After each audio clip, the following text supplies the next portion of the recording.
So we're going to be presenting on the Declaration on Open Access to Cultural Heritage. This is an ongoing work, so there are a lot of things that are still being written as we speak. And I'm Evelin Heidel, also known as SCAN, and I'm currently working for Creative Commons in the Open GLAM initiative. And now I'm going to let Andrea present herself. So hi, I'm Andrea Wallace. I'm a senior lecturer in law at the University of Exeter. And I've been working with SCAN and the Wikimedia Foundation and also Creative Commons on thinking through a lot of this strategy and also doing the research that is going to support the Declaration on Open Access to Cultural Heritage. Yeah, and we also have listed in the slideshow Claudio Ruiz, but he's not going to be joining us today because he has another commitment, unfortunately, or maybe fortunately for him, because he's going to be surrounded by more interesting people than us, or more hip people than us, because like he sent me the link to the thing that he was doing, and they were all like very nice, cool people. But he's You mean the me and you scan, right? Because all the people here are super hip and cool. Oh, totally, right. It's like we're on the low end of the cool, right? It's like we're copyright nerds. I don't know how cool that makes you actually. Sometimes it makes you really cool, especially when you can like make jokes about copyright during a dinner, when that was possible. Anyways, Claudio is the currently the director of ecosystem strategy at Creative Commons, and yeah, but he has been sort of like the spearheading, I would say, this whole project around Open GLAM at Creative Commons. So I'm really thankful for all the work that he has done in sort of like pushing this initiative forward. Unfortunately, he's going to be stepping down from Creative Commons on December, but he has been fundamental for moving some of this work forward. So we don't want to like, we want to still recognize him for that. I think that we have enough people in the room, so I'm going to just go ahead and get started with the presentation. And before I keep on talking about the presentation, I want to make sure that you are all sort of following the Europeana copyright community. We have both Andrea and myself are members of the copyright community. And also we have here Ariadna, who is coordinating. She's doing a wonderful job at coordinating the European copyright community. And we have a lot of discussions there around copyright, around Open GLAM, around open access. And there are also some working groups there. And so if you're interested in any of these discussions, what I would recommend you is to join the European copyright community. You have there a link. And I can, of course, share the link to the slides so you can actually go ahead and click on some of the links that we're providing. And of course, you can follow the European Copyright community on Twitter to see like any news and announcements. And also, if you're interested, please help us with the translation sprint that is happening right now during Europeana. And we're going to start the session with some questions for you. So what we're going to ask you is if you can go to menti.com with code 5026773 and help us sort of like understand what is your interest in this session and in the declaration. And so I'm going to be like presenting. So these are kind of the questions that we are asking. So again, like go to menti.com 5026773. And tell us, how much do you know about copyright, open access to cultural heritage, Creative Commons, decolonization, and traditional knowledge? We want to sort of hear your opinion. Oh, wow.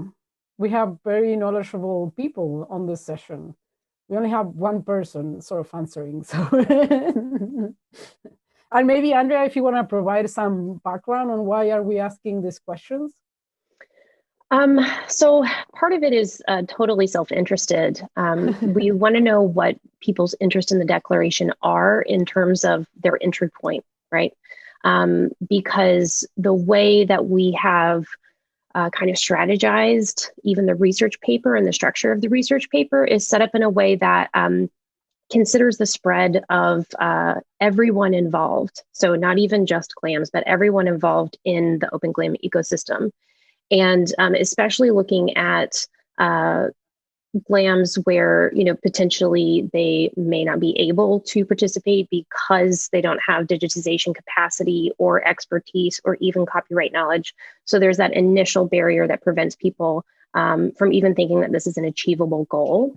Then potentially the GLAMs that do have digitization capacity but continue to claim copyright or related rights based on national law or their interpretation of it. Then cultural institutions that are kind of experimenting and engaging with it in different and really creative and unique ways.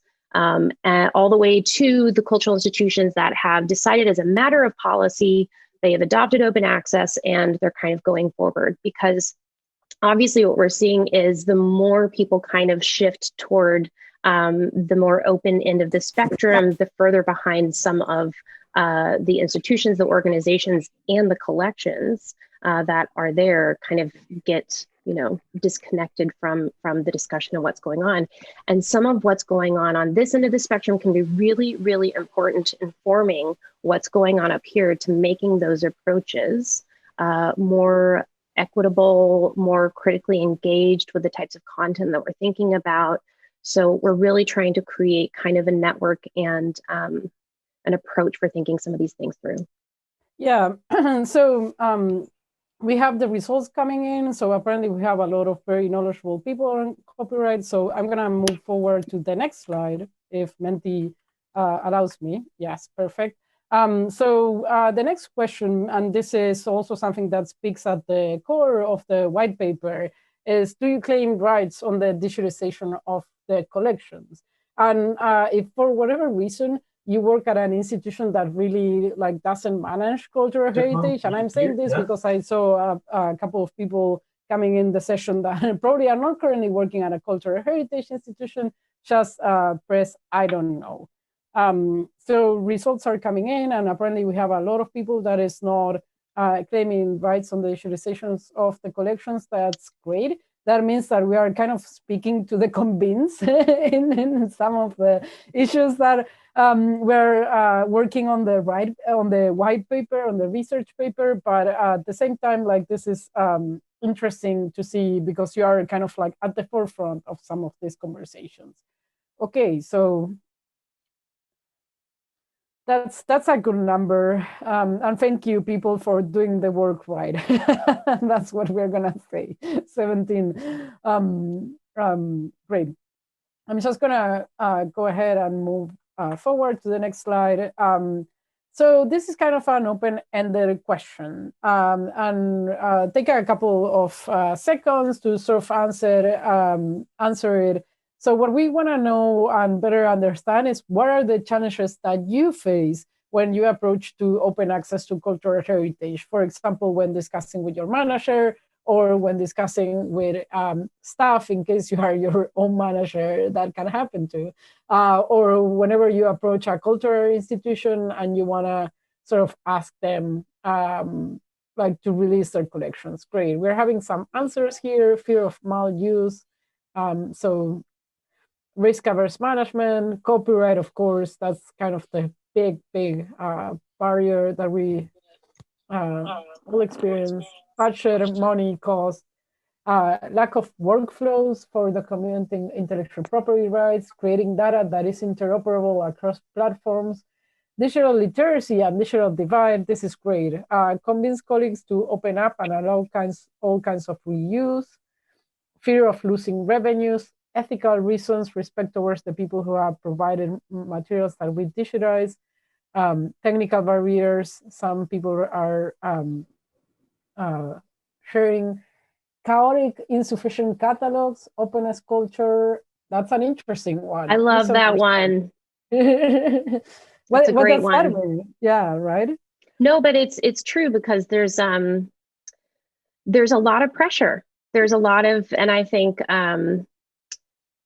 it can come across, it's been framed as evangelism, there's a lot of pressure and expectations, even from the public that are really unfair because of, a lack of knowledge of how difficult this process really is. There's the expectation that it's one decision, whether or not to claim copyright, as opposed to everything else that's related to it. So Great. I think that we have like a, yeah. And I mean, I interpret it the other way, like sort of like having a closed culture and going into a more open culture of collaboration.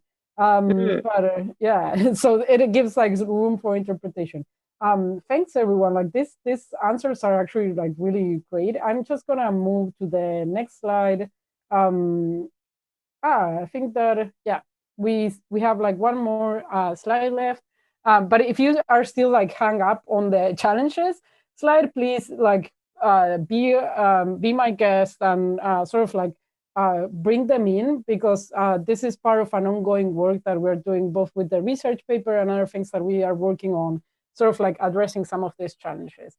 So the next question is, how important do you think these issues that are listed here are when considering open access to collections? So we have ethical and privacy considerations, following technical standards, representing accurate metadata, traditional cultural expressions, accessibility considerations, and sensitive information. And thanks for all of you who are answering on the other side. We are, I hope that this is like a more engaging activity than just Andrea and me talking. We're Andrea and I are just talking, by the way.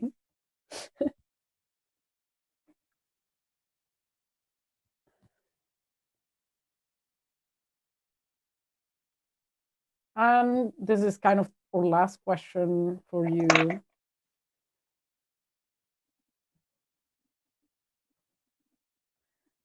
Great. So apparently there's a lot of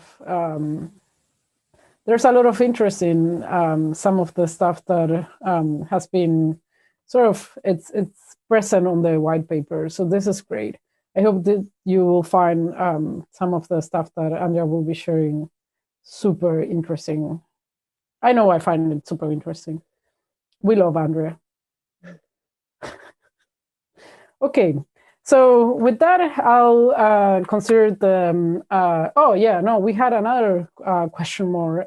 So what would you like out of a declaration on open access to cultural heritage? That's sort of like a very important question too that we want to answer. And let me see if I can go back to having the big screen. Present. Okay, there we go. Fairness, awareness, clarity, feasibility. Do you think it's clear enough, Andrea? What do you think?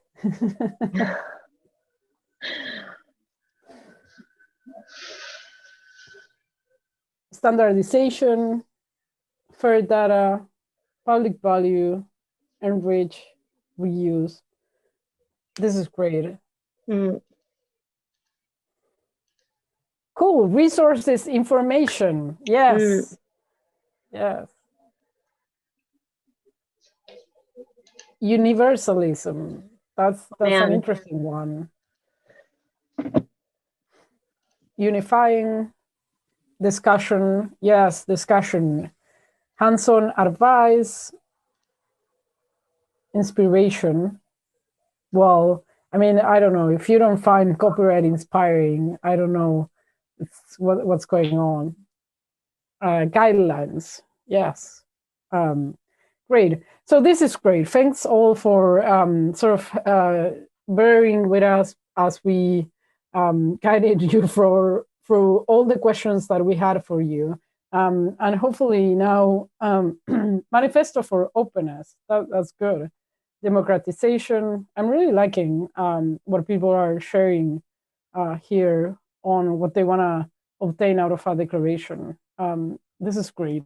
So now I'm gonna, finally, this is the last question. And now I'm gonna go ahead and sort of like provide a little bit of context on why we are doing this work. And then I'm gonna give it back to Andrea. But basically, one of the things that we sort of like started thinking a couple of years ago was the need for like having a more common shared understanding on what open access to cultural heritage is. And so what we've seen in the last 10 years or more of institutions doing open access is that some institutions are becoming more and more vocal about their open access policies and practices. But there are still a lot of varying practices on how to communicate copyright status of works across the sector. And at the same time, there's also a very important acknowledgement of the need to more nuanced approaches. So not only like being, release all your stuff under a CC0 or CC BY, but also how you can actually do that while being respectful of other cultural traditions that might exist, about like considering other technical important considerations, for example, like releasing your materials in like a resolution that is appropriate for reuse, etc. So that sort of acknowledgement made some of the previous conversations that existed there on open access to cultural heritage kind of like being shed another light onto it. And also there was like this sort of gap that we were seeing in terms of like, oh, we have all this open access declaration to science, to OER, recommendations on OER, et cetera, but not that many around cultural heritage, and especially providing some guidance on how to actually do proper open access. And of course, thanks to Andrea and Douglas, we also know that there are still huge gaps across the world on terms of like who is doing open access and where, and particularly how. So like looking at these changes in the landscape, it made sense to sort of like go back and see all the evidence from the last 10 years of institutions doing open access. And so sort of see what were the reported benefits and challenges, and what were the things that we could learn in order to go and try to get a shared understanding of what open access to cultural heritage means. And I'm not gonna like go through all of them, and some of them you have mentioned there in the Mentimeter poll that you did, but these are some of the things that you can find at the openglam.papad.org research paper. And basically, like we're trying of figuring out ways to also like address some of these challenges and provide responses that feel accurate to your context. Of course, like we also want to acknowledge that Open GLAM is complex. Communicating copyright is only one of the many concerns that GLAM institutions have. So of course, there are concerns around funding and resources, backlogs, digitization, other core functions that with the whole pandemic situation have become very complicated right now, like, for example, description, acquisition, among many more concerns. And we also want to be clear that the declaration, we don't think this is like, oh, the set in stone and then we all go home. It's actually only one step in providing more training, more case studies, more communications, and importantly so, more networks, because this is something that we all need to solve sort of together. And here I'm gonna like sort of do the self-promotion. We think that Open has a role to play in Open GLAM. So we are not only like providing the tools, but we also have a say in how we can actually help build this community. So of course, like the first thing that we can do as Open community is sort of like celebrate and support and cheer every time an institution makes the decision to go fully open access. It's like very important to show that these things actually have impact, and more importantly so, to record and track those decisions in the change of policy.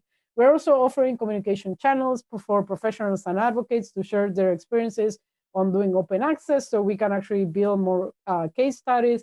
And we're sort of creating bridges for knowledge on open access to be accessible to more people, like the translation sprints that we're doing. And we're offering training and resources. And more important than anything, we're creating a space to have a more diverse, global, and sometimes challenging conversation. And with that being said, I'm now gonna be giving the Andrea Wallace the control of my screen, and I'm gonna shut up. So she can introduce you to sort of like, what is this research paper that we have done? Great. I'm unmuted, right? Okay. Yes. So if you go to the Open GLAM PubHub website, you'll see that essentially the resource is two different things. The first thing is not published yet, and it's going to be the draft declaration along with some implementation guidelines. The second thing is in the process of being published, and I'll kind of talk about that more. But it's the research paper. It's all of the research that has been going on in the past 10 years, and also some original research that I've also had to do to kind of close some of the gaps where we saw some need when we were kind of talking about all of this in the strategy. So I kind of want to begin by saying first who the research paper is for, because I think it's very, very important to start to recognize that Open GLAM is no longer something that GLAM specifically do. It's something that a lot of people are involved in the process. We now have users because of accessing and reusing materials and then feeding that back into like various platforms. There are smaller community organizations, governments, anyone who has cultural content and thinks about the digitization process and how they're going to make it available online starts to participate in Open GLAM. So we're really trying to reach a really broad audience here. And for that reason, I think the paper takes a very specific approach that's very academic. It comes from a lawyer's background. And a lot of the stuff obviously is going, depending on the various audience that's reading it, potentially be seen as radical. Because there are a lot of, I think, people at different positions and at different places when they're thinking about their own processes in Open GLAM. So we're speaking to people who haven't been able to do some of this yet. We're speaking to the people who've been doing it well for a really long time. And, you know, to try to like bring that all together, that's why we're taking like a very academic approach to this.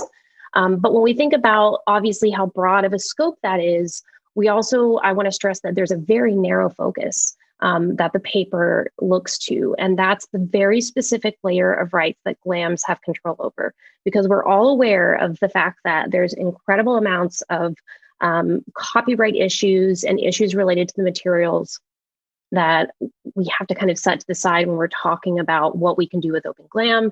But there's a lot of stuff that GLAMs do have control over, and that specifically is what we're looking at. And then, you know, when we're thinking about kind of the goals around this, we want to really start to build some shared understandings around how to navigate this narrow question of how to address copyright and reproduction media of public domain works. Because what happens is when we start to take the copyright question out of it, we then see that there may be other restrictions or ways to work backward in the process to think about whether something is appropriate for Open GLAM that need to be considered at an earlier stage. So really, we're trying to also inject some discussion that brings greater nuance into digital cultural heritage and how identities are shared responsibly both within, but also separate from established institutions. So that's speaking to the larger group of people who are involved in Open GLAM. And, you know, the research paper is obviously to inform the shape of the declaration draft, but the goals, and I would frame this very broadly, are essentially like what I hope we can achieve through this. I'm sorry, some people are not muted. I'm going to mute quickly. What I would hope that we can kind of achieve through this is building a space where it's okay for us to talk about like how we're working through problems and making mistakes and failing forward, because there's so much risk and stigma attached to some of this that it prevents people from even getting to these places in the first place. Agree what is open and what isn't. We need, instead of answering that questions ourselves from our own perspectives and what we believe open access to be, agree upon a standard that really focuses on the user, because everything we're doing is for the user. So how do we communicate whether something is open or not in a way that allows the user to understand that their reuse is risk-free, right? It's not just our risk in making stuff available online. We follow through to the user, and we're also educating them around what ethical reuse can potentially be, which is obviously part of public missions and that sort of thing as well.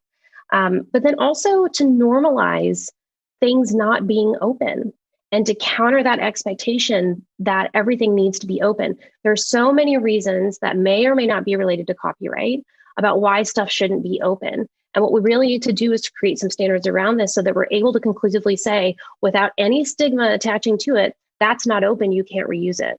And have that actually carry some weight and be something that, you know, is just normal everyday terminology. This stuff is open, this stuff is not.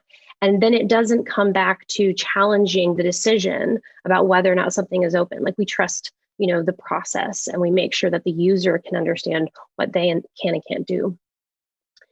So this is the paper's focus. I just clicked and nothing happened. Oh, how's that? There we go. And oops, no, are you doing something, Scan? Here we go. Okay, so now we're on the structure. So ideally, the way that we've kind of put this together is that you would start from the very beginning and you would read straight through it, because there's a lot of stuff in the introductory materials, even in the glossary, even in the introduction, that kind of frames some of the discussion that follows. But we also set it up in a way that people could kind of jump into a specific section if they wanted to, if they only wanted to read up on copyright, or if they thought that they had, copyright settled, they wanted to learn more about like the human rights and the contracts aspects. And you'll notice that some of this is in black and some of this is in gray. The gray stuff is not yet published. If there's a star by it, it's imminent. So this stuff will be coming out very soon. But also we kind of consider this in the way of like, everyone should be thinking about the introductory materials, but the background may be geared more towards people who are still thinking about taking that step and what open glam means and how to make the arguments, to kind of move forward. Then justification is meant to be for, justifying why we need a declaration, but also clarifying a lot of the points in detail about what we really need to agree upon in order to set some standards. And a lot of clarifying open discussion kind of goes into detail around what type of standards open should capture. It should be commercial reuse.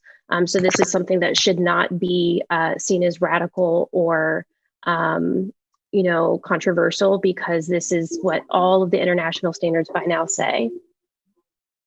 Then we also kind of talk about the differences between copyright licenses, tools, which are not licenses, labels, and all of these kind of examples of ways that we kind of see them being conflated or even misapplied.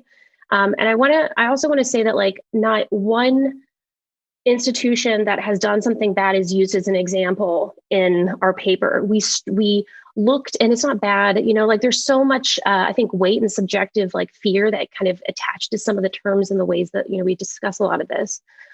So we didn't, highlight any like mistakes necessarily. We talked about things broadly to be able to illustrate more concretely some of the stuff that's happening, but really just to stress the good examples and also the need for kind of establishing some standardization in some of this. And then the new areas of focus section is looking at the stuff that arises when we start to look past copyright. And there can be a lot of other aspects of open glam where we're having a lot of data. We have a lot of like interesting approaches, and especially from non-glam institutions, there's some really interesting organizations and grassroots communities that are doing really cool stuff. So each of these areas of focus kind of defines what the questions are that we need to be considering. And then it provides really cool approaches that people are kind of doing to sort some of this out on their own. And again, it still comes down to only the stuff that cultural institutions have control over. So, Scan, I keep losing control of your screen for some reason. Okay. So at the moment, we're still in the midst of kind of publishing and finalizing some of the sections, which we're doing because it's probably going to take some people who are nerds like us and want to read into it a bit of time to get through some of the materials. But there's a few ways that you can get involved. And the goal is that once we publish the declaration draft, which is going to be a draft, okay? So part of this is taking some of my own advice, into consideration. We need to be able to fail forward. And what we've seen with COVID is that it's, thinking about how we digitize collections and reach new audiences and this sort of thing during lockdown has become so much more important. And institutions that had already kind of thought through some of this were able to adapt more easily. But that there's also the pressures of commercial and revenue generation and funding that are going to be even harder to kind of make the critical arguments we need to around. And so part of what we want to do is kind of shoulder some of the burden and the work and what needs to go into doing this, because it's, it doesn't make a lot of sense to ask everyone who's already pressed for time and making arguments, in their respective spheres to then come forward and do a lot of free labor. And also there's no money, in terms of like funding to be able to think about some of this. We can't travel and have these like big kind of workshops where we might talk about some of the declaration discussion. So really, we're laying down the foundation. And once everything's published, we're going to start a public consultation process. So we're going to reach out to people specifically, invite communities to respond, maybe to different sections. There's various ways that you can get involved. One of the reasons we picked PubPub as a publication platform, which I'll show you in a minute, is that you can create an account and you can actually comment directly on some of the text. And there can be some great discussion. You can also highlight stuff and it will create a link. And then you can drop an email and email us directly if you want to, if you don't feel comfortable doing that publicly. And once this is finished, we're also going to be releasing a Google Doc that people will be able to download and actually track changes and make comments on and send that back as well. So there's going to be various ways to get engaged. And our hopes are that, through that process, once we have the declaration draft, we'll be able to work toward a more informed and critical understanding of some of the topics that we're going to discuss. So Scan, if you want to switch to the PubPub, I think. Yeah, and for some reason, it's not like it says waiting for Andrea Wallace to control. Okay, then I'll do it. All right. Yeah, so let's see if you can there you are. Oh, where did it go? It went to a different tab. So interesting. Sorry. Haha. Throw that back up there. So there we go. There we go. All right. So one thing that we thought would be really interesting, and I just want to wrap up so we have time to discuss, is we're doing the research and we've been so deep in this.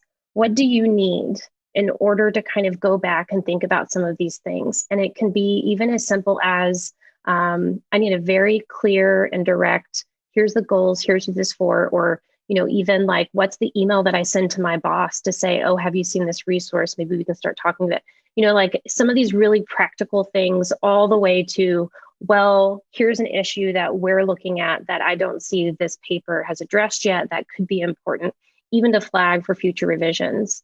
And so if you go to, let's see. It's not really letting.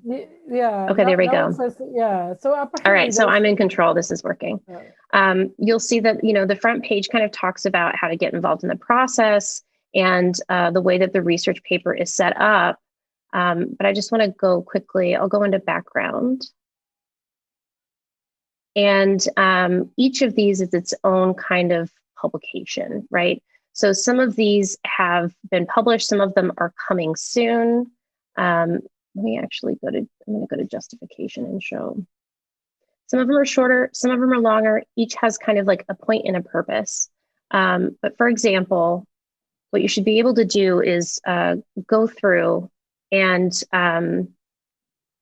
to, obviously like read up on it.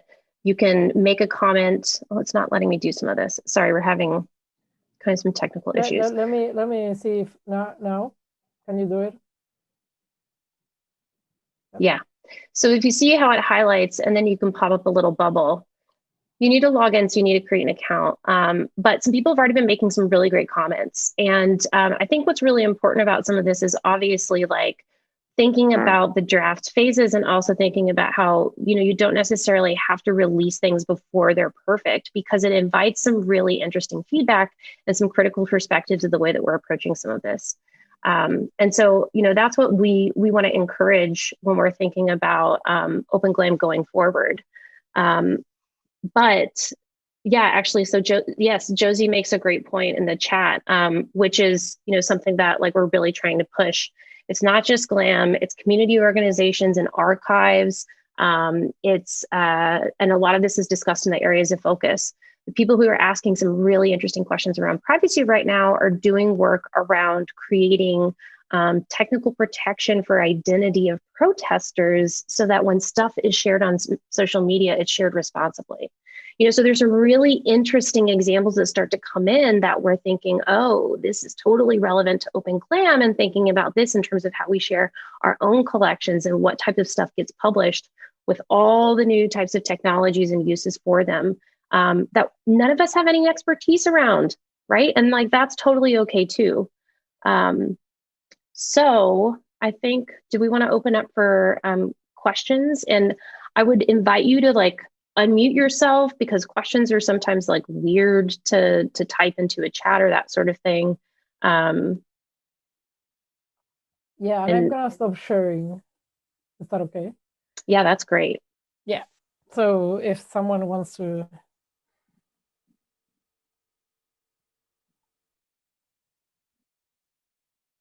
So there's a question in the chat. What about IP in the performance art sector that are more and more using the digital realm?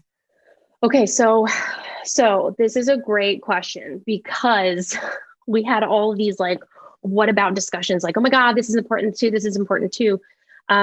So the anchor that we dropped from the very beginning is looking at how to make collections available where there are none of these copyright concerns underlying. So obviously for the performance art sector and some of the things that are happening, those concerns would be relevant to existing rights in the people and the performers and the artists and people who are engaged in the actual performance. So what we're looking at is stuff that's technically out of copyright that then could, potentially be made available online. But there are some performing arts questions that are involved in that, especially when we start to think about traditional cultural expressions, because what we're really talking about there is the documentation. And we're looking at the documentation of the traditional cultural expression as the work, sometimes without thinking about all of the rights that might be implicated within what's happening during the cultural expression. So a lot of that will translate over into that discussion in copyright protected works as well, and hopefully start to kind of inform some of the practices, even around collecting and the questions that we're asking, and making things available. So Nikolai says, Nikolai, sorry, Jasmina, if I'm not sure if you wanted to ask a question, but it sounded like it was just some kind of audio. If anyone would like to ask a question, please do jump in. But it looks like, okay, so Nikolai has asked a couple of questions. Says the end of this declaration addresses, somebody muted me. Says the end of this declaration addresses only the GLAMs. And then he has another question where he says, are there synergies with the efforts of Scholarly Communication Committee? So two things there. One, and these are, I think, connected, is that all of the other kind of open communities that exist in different spaces, in my opinion, have often a different goal and a different way of framing some of the stuff that's going on. And scholarly publishing has informed a lot of the ways that we in the GLAM sector look at open access, because so much of the open access conversation in scholarly publishing sees making something available without a paywall as being open access. But really, that's just the status of the platform. That's not the status of the materials. And with a cultural institution's collection, we're really thinking about the status of the materials because of the public missions, because of making them available, thinking about the user, thinking about reuse. So that's why we really advocate for taking a different approach to thinking about what access is that centers the user, rather than what an individual's institution approaches. Because some institutions will make stuff available online and say that all the collection is open access, but everything has a copyright over it, which creates a lot of confusion and disconnect for users when they're trying to go and review the website policies and think about some of these things. So the hopes are that A, we start to create some standardization there, but B, it then starts to actually filter into how we think about open and non-open in a way that's actually critically productive. And no, it's not just GLAM community. Obviously, like Open GLAM has kind of been part of the GLAM, GLAM, kind of movement for so long, but really it's anyone who touches, discusses, engages with, digitizes cultural materials. So one of the things we want is for Wikipedia users to think about some of this in their own practices and how they take maybe collections that are available online on cultural institution website and then bring them over to Wikipedia, and what information may be important, to bring along with that in the process. I see a hand. Amalia, do you want to jump in and ask a question?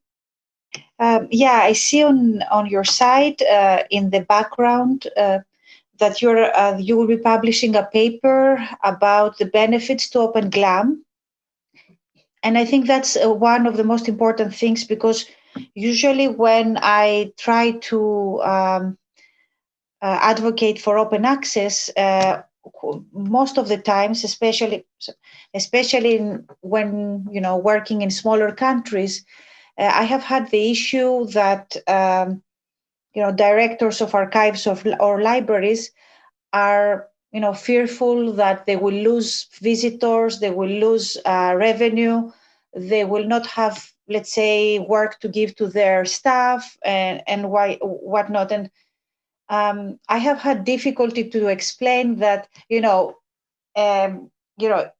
if you have a staff, let's say, photocopy or digitize per page, essentially it doesn't make sense as a business model. You don't really earn money if you digitize or whatever. So I think I'm very excited to look at the benefits of that, and looking forward to reading it. And I think that will be a great addition to a toolkit for advocating for open access. Can I also jump in? Yeah, so real quick, I want to say something around the benefits. And this is like kind of related to the thing that I was sort of sharing, how we see the declaration just being one step on this. So the other thing that I've been preparing on the side is the Creative Commons GLAM certificate to offer training to GLAM institutions that are interested in doing open access and really don't know where to start. And so in there, we're kind of like going through some of the benefits and looking more in detail how different institutions are actually doing this and enacting some of these benefits, and sort of like also speaking to some of the challenges that are around like the misuse of public domain words and how you can more practically address some of these concerns. Sorry, Andrea, I just want to, and like that material is going to be, of course, like we're going to offer the training per se, but that material is also going to be available online for free under a CC by once it's like ready to release.